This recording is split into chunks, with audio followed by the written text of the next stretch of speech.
Dr. Mahathir mengatakan dia mempunyai bukti kukuh sebab penyingkiran yang dilakukan ke atas Anwar, dan dia telah mencanangkan tuduhan-tuduhan itu ke seluruh dunia, mengaibkan Anwar dan keluarga. Tetapi bila tiba di mahkamah, mereka tidak boleh membawa keterangan-keterangan yang meyakinkan. Apa yang mereka bawa ialah tilam-tilam usang. Mereka tidak boleh membawa saksi.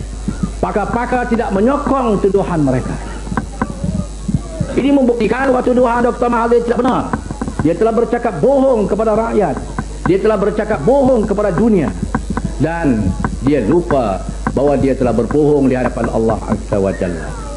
Seseorang itu membuat tuduhan zina atau liwat terhadap seseorang Islam yang lain, dan tidak boleh orang yang menuduh itu tidak boleh membawa 4 orang saksi yang adil, maka orang yang menuduh itu mesti disebat 80 khotbah. Soalan anak Ibrahim ni orang yang orang mempunyai kelayakan untuk jadi Perdana Menteri.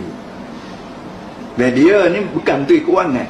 Dia tahu selok-belok. Dia mempunyai pelajaran, dia dikenal antara bangsa, memang layak dia jadi Perdana Menteri. Tiba-tiba orang tak nak beri pada Perdana Menteri. Macam-macam ikhtiar, macam-macam sekatan dia buat. Allah Ta'ala akan jahanamkan orang jahat, insyaAllah. Fitnatu asyad minal qatli. Allah berfirman, fitnah itu lebih teruk daripada membunuh. Kalau tengok pada Zahir pun nampak terang-terang jahat.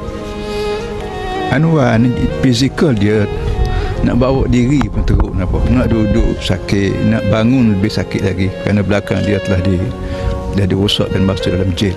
Orang macam ni macam mana nak guna seks dengan orang muda? Benda-benda begini pun dapat faham. Orang muda boleh ditendang. Orang muda boleh tendang Anwar Ibrahim kerana fizikal Anwar Ibrahim apa sangat. Tapi fitnah 10 tahun.